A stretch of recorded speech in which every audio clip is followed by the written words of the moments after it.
অনুষ্ঠান হয়, প্রোগ্রাম হয়, কিন্তু এইভাবে জনসমাগমে এই জিনিসটা হয় না। সুতরাং খুবই ভালো লাগলো, আবার আসার ইচ্ছা রইল। ওরা খুব আনন্দিত, ওদের খুব সকালবেলা উঠে রেডি হয়ে চলে আসছে, আজকের এই মঙ্গল শোভাযাত্রা অংশগ্রহণ করবে। সবাইকে শুভ নববর্ষ।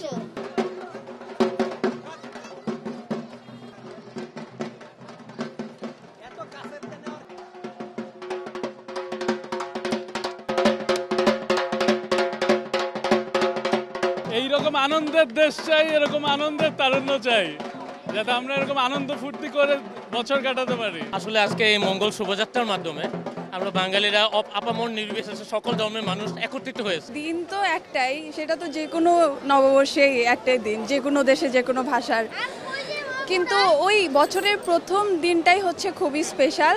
কারণ প্রথম দিন একটা ভালো কিছু করলে কিংবা অ্যাক্টিভ কিছু করলে পুরো বছরটাই আমাদের সেভাবে যাওয়ার আমরা আশা রাখি আর কি। মনের প্রশান্তিটাই হচ্ছে আসল।